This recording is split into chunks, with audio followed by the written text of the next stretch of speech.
ladies and gentlemen, good evening and welcome to the Waterstone Election 2020 podcast. I'm your host, editor of the Daily Blog, Martyn Bradbury, and with me in the studio is libertarian political commentator and stuff columnist Damien Grant. Well, we are now just 4 days away until the 2020 election, and it's been another week of political shenanigans. The factions inside National are already turning on each other before their disastrous campaign is even finished. ACT looks like it will become the de facto opposition despite radioactive policy and crazy candidates. The Māori Party shocked the political punditry class, and New Zealand First are still going nowhere. Damien, your highlight of the last week on the campaign? The absence of New Zealand First. Isn't it sad? I mean, when was the last time you saw a headline with Winston doing anything? They've just gone. They've disappeared.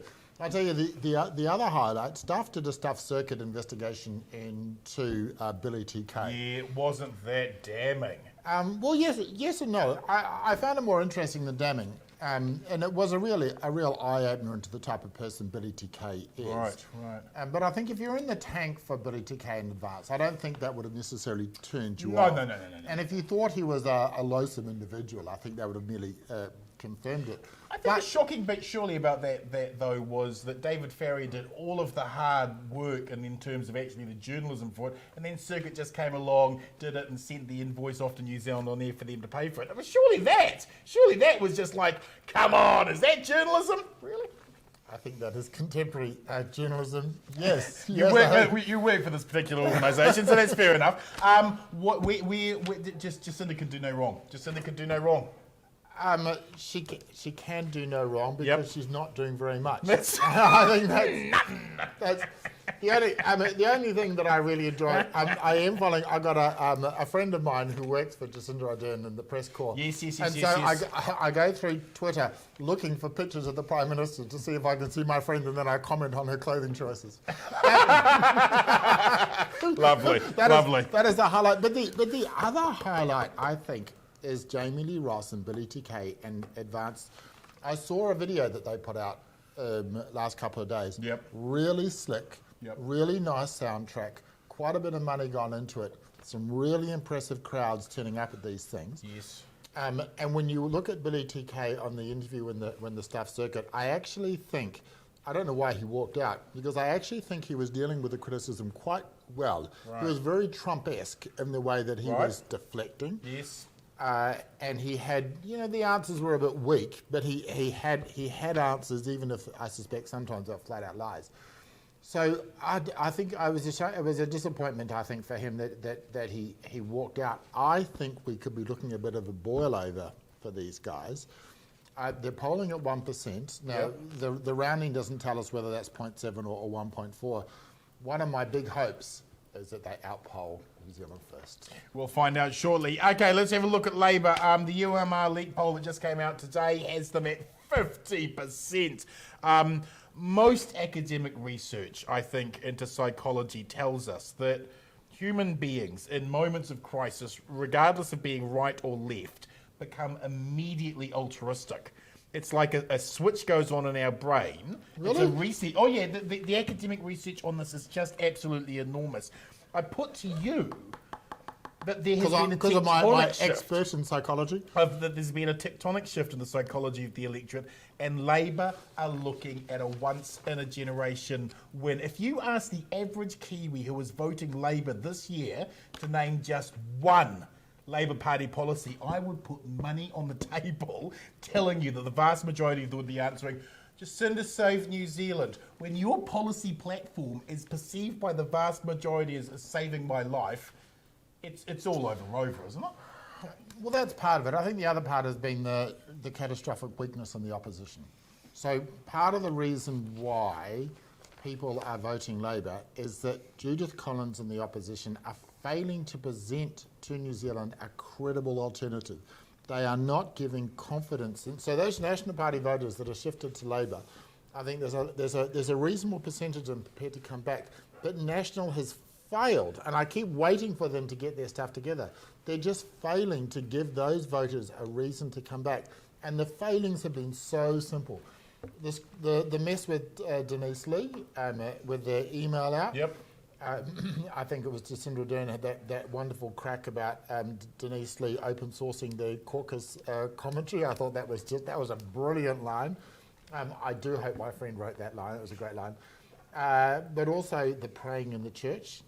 I think that was a terrible move, because if you were a serious Christian and you're looking at that, it just doesn't seem credible. It seems like you're using religion as a prop, and deeply religious people find that offensive. It's a bit like if Judith Collins suddenly picked up a book of Ayn Rand and started to flick through it. I'd say, yeah, it's not. That would not convince me to defect from ACT. But those people who are not religious, I think, would have found it quite alienating. And there's a large percentage of the New Zealand population that are either secular or privately religious, but believe religion has no place. Actually, quite right. Very clear that there is a public square. Clear, separation of church and state. So I think that was a mistake. National, Judith Collins has just failed to give those national voters a reason to come home. Well, let's have a look at national. National UMR internal report down to 29%. That is devastating for them. 1,282,478 New Zealanders haven't advance voted for Judith, have they? Those are Kiwis fleeing from Judith. Fleeing! That's 1,282,000. We can pinpoint when the National Party campaign came off the rails, and that was when the cowards turned on Simon Bridges when they backed the coup, right? This is where this fell over. This has been our view from day one. Right. Simon Bridges had the National Party in a winning position leading up into COVID. Right. There was, I don't think, anything he could have done, and you can argue he didn't get the mood of the public right. That's right. But Simon Bridges had tanked before and come back. He'd done it, I think, twice leading up to the COVID thing. I don't think he could have necessarily won this election. No. But he wouldn't be looking at 29%, right? No, I think he could have got, because again, that's what I was saying before. Simon Bridges, if you look at the way he was running it, he was very good at controlling the narrative. Right. He'd pick a story. Oh, yeah. He'd come out with a policy. Remember when he got the Treasury hack? Remember when he found... I mean, my God, he played that like an absolute expert. Remember on the first day of Parliament of this government, when he pretended that they didn't have the numbers and they screwed them over on the select committee. He was very talented. And to watch those MPs turn on him was just, surely he's going to be the one who's laughing today, right? Well, he's going to hold his seat. Do you think that there's also something a little bit more problematic here for National? It wasn't just a disastrous leadership. It wasn't just all of the internal bickering and all the fighting. When push came to shove, what did the National Party ideologically actually stand for in the end? What did they actually stand? What are they stand? And they have been never empty. stood for anything, Mark. That's right. The vacancy of the ideology, I don't think, was so ruthlessly exploited. ACT came out as the principled right wing, whether you agreed with them or didn't agree with them. They actually held that ground as a values party, right? But the National Party have, other than we'll always do whatever the farmers tell us. What are you going to do? What do they stand for? What does National today stand for right this minute? National historically, at least since Muldoon, has stood for two things. One, keeping Labour out, that's right. But also they're failing at that. Competence.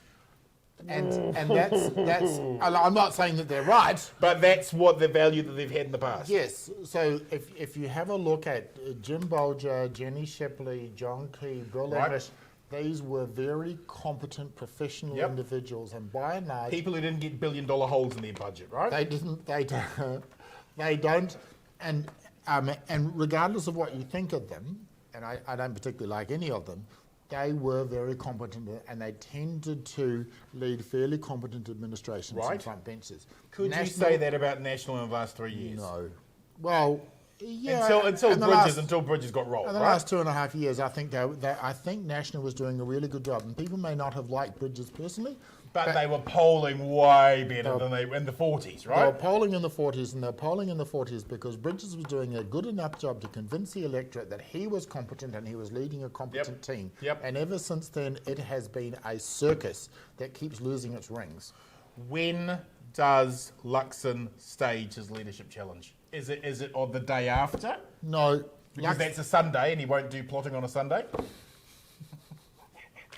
He has to ask for divine assistance. No, I don't. When is it? When does he move? When does it come on? They must be itching to knife Judith. No, here's my hot take. Yep. Luxon will back Judith to remain in office because you can't go from out of Parliament to becoming leader of the party. He would want 6-12 months in caucus, Right. on the front bench to prove his bona fides. Then he will knife Judith. Because if they give it to somebody else, Yes. right, then the The feeling question will be, when is Luxon going to make his move, right? yeah, so I think he would be better to leave a damaged Judith in office, Right. that he can pick her off at his leisure, Right. rather than but it's just not credible. You can't go from being nobody to You suddenly would think that, right? Because it was interesting when he was asked this week, do you want the leadership? The glow from his eyes and his, oh yeah, that'll be something. But, you see but that shows his naivety. Yeah, right? A competent, seasoned political Would sit performer back, would just breathe flat through your out nose. lie Yep. and say, "Listen, it's all about Always Judith. about Judith. That's right. We're that's in right. for the win. The leader has my full and uncommitted support until such time as I knife her in the front." You know what? Luxon's smelling a little bit like a mullah, isn't he? Isn't he? A little bit. I haven't got that close to him. The Greens, UMR, 6% have them on right now. Judith is currently trying to scare voters over the Labour Green boogie monster. What, Jacinda is? Or No, Collins is? Judith. Judith is currently. That's what she said. Oh, the Green Labour Party, the wealth tax, whatever. Well, they got crazies like Ricardo Menendez. or whatever his name Love is. Ricardo. But when the alternative to the Labour Green boogie monster is the National Act zombie vampire, right? I beg your pardon? It comes off a bit like Trump criticising haircuts, doesn't it? Come on, she's in no position to lecture about the danger of a Labour Green government when you've got the alternative being National Act. Surely, come on. That's comparing scary little hedgehogs with werewolves. Werewolves. Bloodthirsty, meth-smoking werewolves. What? Seriously, if Judith Collins got in, what would she do different from this government? She'd do what David Seymour told her. Oh, rubbish. With 8%. I with would, 8%. I mean, that would make me so happy, but no. Jacinda has already said she will offer the Greens a role in her government, even if Labour don't need them. What should the Greens push for? Well, no, I think you're misunderstanding. When she said a role, I think that was perhaps either a full role or maybe some cleaning duties. But the smart money would be on them having them in the government, right? Even if they don't need them, because if they're sitting outside lobbing fire bombs for the next 3 years at the lack of progress, because you and I both know that the will of the voters and the excitement of the left and seeing Labour actually get there and being a majority government or having all the power, there will be an expectation that that power gets wielded. Now, you know and I know Labour's not going to bloody do anything radical or revolutionary that their support base wants. So the Greens are going to be the ones to push for that, right? Here's what Labour should do. If Labour are in a position to govern on their own, or Yes. perhaps with John Tamahiri, and cut the Greens out like Helen Clark did, then I think they should do that. And the reason for this is very simple. If the Greens, part of the reason why the Greens are within 1% of being out is because they've been in Parliament, they've been in government and they've achieved nothing. If they are in government for a second term and still achieve nothing, because Jacinda Ardern's going to give them nothing of any tangible value, then they run the risk, because the expectation of the Green electorate... Oh, yeah. Right. You check Twitter. It's through the roof. They want a wealth tax. They want the cows to be shot. They want. I believe the urban policy platform density. is year zero, and they'll just start again, right? That's Everyone right. will be out in the field. People with glasses after the camps. Yeah. Now, Jacinda Ardern's not going to deliver them that, and the Greens aren't going to get it. So it's actually electorally smart for Labor and the Greens that the Greens are out. Then they can spend 3 years screaming and howling into the wind. Yep. So when come 2023, they've got some credibility to actually run. And the Greens and that tend to do well when Labor and National are doing badly. Yep. So it will be a smart strategy to cut the Greens loose, do as Helen Clark did, wash her hands Pontius Pilate style and say, I'm sorry you didn't make the grade. I think Jacinda is too inclusive, and I think the smart money would be having those guys in. Because you're right, you don't want the Ricardo Mendes doing just running riot on the left flank. That's the thing that Labor fears more than anything else. Let's talk ACT, 7% in the UMR, which is bloody amazing in a UMR. That's probably closer to 10 in reality then. I put to you that no one knows what the hell ACT actually intend to do in Parliament, and they don't care. Including ACT represents a right-wing political value after the disappointment of National. But most of the new ACT voters would probably have no idea of the following policies. Cut and freeze the minimum wage. Interest back on all student loans. No KiwiSaver subsidy. Cancel winter energy payments. Dump all climate legislation. No more Best Start payments for families with newborns. Cut welfare payments. No tax credits for research and development. Cuts to working for families. $7 billion cut a year from public services. Abolish the Māori seats. Abolish the Human Rights Commission. That list is a little bit more radical than most people are going to be expecting. What are you talking about? I think that is a disgraceful milk-toast sellouts, total sellouts. Why only 7 billion cut? We should go, and why the Human Rights Commission? We're the Privacy Commission gone. We want the insolvency practitioners regulation. Yeah, we know about that. But if they are a 10% party, they can't sound like a right-wing undergrad bloody thing anymore, can they? They've actually got to be a little bit more adult, don't they? Well, actually, it's interesting. Jonathan Mill, my former editor who now works for Newsroom, he actually did a listing of all of the ACT Party MPs, and I was quite heartened by that because I hadn't actually paid too much attention to that, to my shame, and I was a bit concerned it was going to be a bit of a freak show. But it wasn't. A lot of these guys seemed to be quite credible, at least for the first 10 or so. Then you got to the climate deniers. Well, they're not going to get in, right? Yeah. So, Beth is, I think, now at 12. Yep. So she's in with a chance. But but no, I mean, some of these guys seem reasonably credible. But coming back to your point, I think ACT are softening quite a bit. Yeah, but that list is not soft. Yeah, but that list is pretty radical. Yeah, but that is the internal desires of people like Seymour and Brooke Van Velden. But I think when that's the negotiating position, right? Yeah. So, and let's face it, they're not going to be in a position to make those demands this year. Yep. It's really part of their wish list for 2023. Yep. But it comes back to that point, doesn't it? That ACT is a values party now. Yeah, nobody cares. People see that. Yeah, no one cares about those policies. As crazy as they are, I don't think I've actually seen anyone in the media point these out.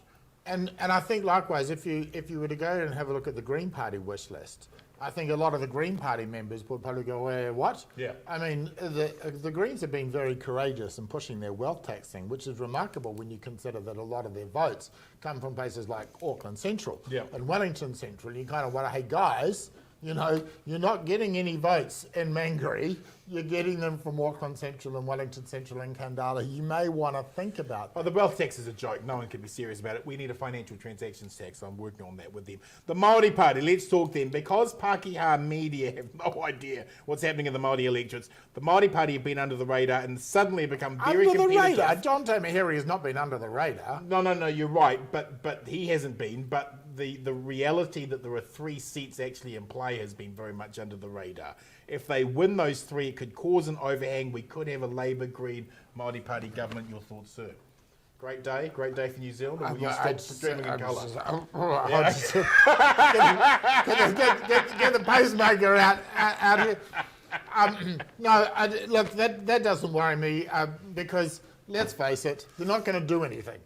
They go in there with all of these fantastic. It's like the ACT Party wish list. You know, we're going to go in there. We're going to rip up all of this stuff. we're going to throw our pens around left, right and centre. Who But cares? when they get into power, Yep. they will not do anything because But the reality is that Jacinda Ardern and Grant Robinson are very cautious. are very cautious, centre-left, middle-of-the-road politicians. Which is why I've told the Greens and the Māori Party, if they are in a position of leverage, they need to just put that gun to Labour's head and threaten to pull the trigger. Because the only way you get anything progressive through Labour is if you literally force to shoot them in the head. Remember Lila Hari and how hard she had to fight against Helen Clark to get paid parental leave? That's how hardcore the bloody Labour Party is. So if they're in a position to leverage, first 100 days could be a progressive platform, the likes we've never seen before. I think all Jacinda Ardern and Grant Robinson would do Well, what would they do? They would just say, We'll go sign a deal with the National Party? No, they just say, okay, we go to the Governor General and we say we have the ability to form a government. But we don't have the numbers. No, we don't have. You need 51. They do. Judith Collins can move a vote of no confidence, and that vote of no confidence would fail because the Greens and the Māori Party are not going to bring down Jacinda Ardern. She could simply call their bluff. And when it comes time to the budget, what are they going to do? The worst that the Greens and the Māori Party would do was abstain, and Jacinda would still get her agenda through. Jacinda Ardern would call their bluff, and it's the end of it, and they know it. They'll get a couple of parliamentary under-secretaries, and maybe we'll ban a couple of more things like fruit plastic stickers or some other such nonsense. New Zealand First, 2.9% on UMR. Oh, really? They've gone up? He's not. It's just he would have to at least hit 5.75 on the night.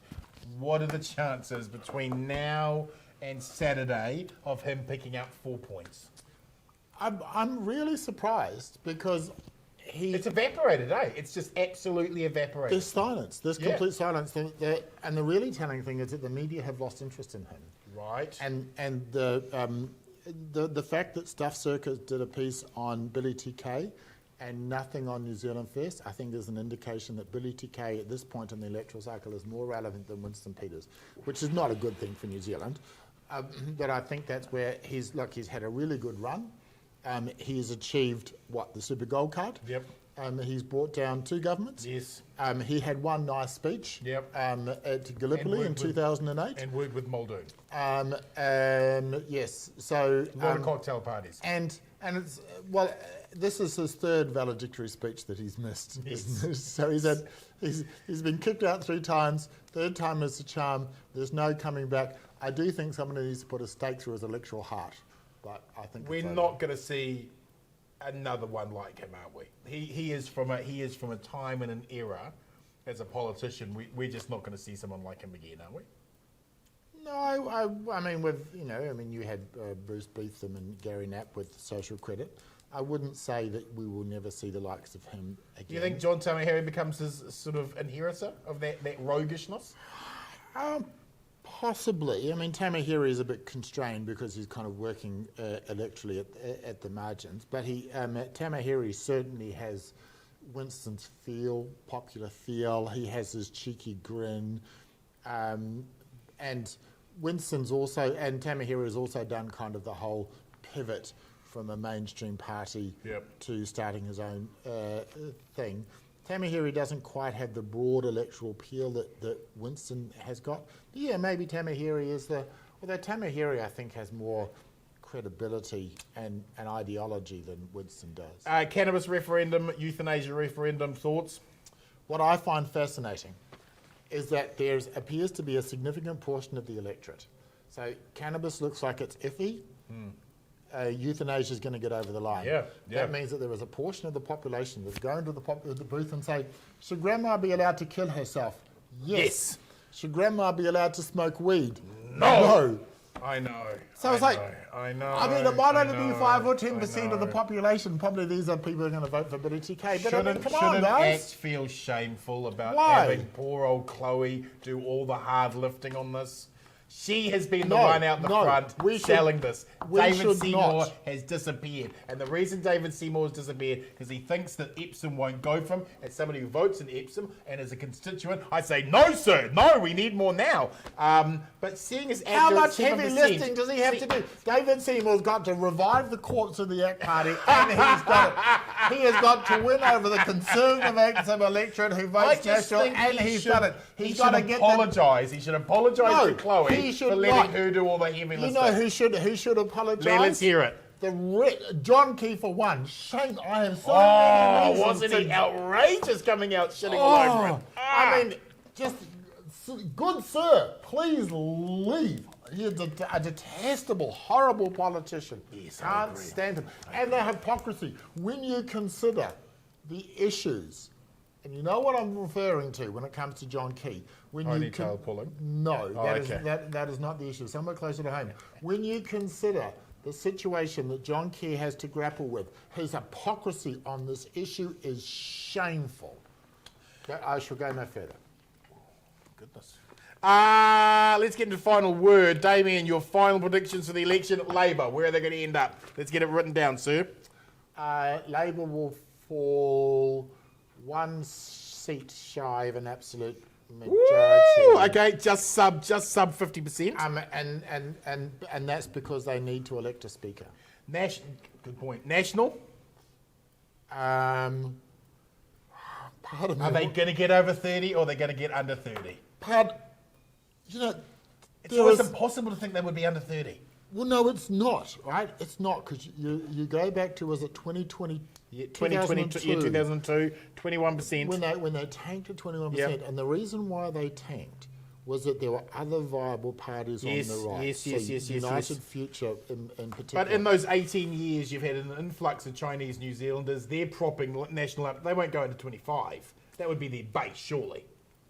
Well, no, but it's a confidence thing, right? So for those Chinese New Zealanders, I don't know enough about that electorate. They vote for National like there's nobody's business. Well, they vote. Look, stereotype. I don't know enough about the electorate, but I would suspect that they would vote for strength and they would vote for competence, and National hasn't really given them this election, have they? But Grant Robinson, oddly enough, has. Yeah. So if you are, the Chinese electorate probably tends to be fairly conservative. Very. They probably like the status quo. They do. So they will be looking at this government, and particularly Grant Robinson, and they probably have some confidence in him. So National, what are you saying? 30%? Over or under? No, under. Sub 30%. Act, where are we going to be? 6.5. Oh, gee, always underplay them. Well, no, because that way, if they come in at 6.5, I can pat myself on the back. Sure. And if they come more than 6.5, I'm happy. Okay. Because Yep. I mean, I think there is a small tail risk that could have a huge breakout and crack 8, 9, 10%. Greens? 5.8. Yep, 5.8. That's a good call. New Zealand first? 1.4. Whoa! Māori Party, how many electorate seats? If they win any, how many? One. Bang. Okay. Advance. Oh, okay. Yeah. Advance. I mean, I haven't really. 1.5. Ooh. Higher than New Zealand first. Higher than New Zealand first. This may be more a reflection of what I want than what I expect, but wouldn't that be magnificent? Look, I'm pretty much agreeing. Labour just sub 50%, National sub 30%. Act. Top. I disagree. I think that they are going to have a breakaway party. I think want they that are so much. I think they're 8% plus. I want to see Beth in Parliament. Possible. That's what I want to see. Because if Beth gets in Parliament, we've got 11 MPs. We're Greens, rocking. I think 5.8 is probably really going to end up. New Zealand first. Does 5.8 get Ricardo Crazy Man in Parliament? No, it wouldn't. Where is he on the list? I think he'd need to get sort of 8-9% for him to be anywhere close. Right. Māori Party, I think it's game on in those electorates. I think the momentum has gone to the Māori Party candidates. They have probably been better than any other person to explain what their strategy is. Candidate vote. I think there's 3 electorates in play. The Advance. Name recognition is so powerful. Yes. Advance, I think you might be right. Maybe a 1.5. They may in fact beat New Zealand first. Top, maybe a point. New Conservatives, I think they might surprise. I think they could be maybe a 3.5. I think there's enough angry religious vote out there. I'd give them 2. We will see you next week for our very last show with the election results on Tuesday, and we're going to be joined by former leader of the National Party, Simon Bridges. We'll see you next week. Well, hold on. He may not be a former leader by that point. We may be speaking with a new leader of the National Party on Tuesday. We'll find out. He's going to announce it here on the show. Thank you.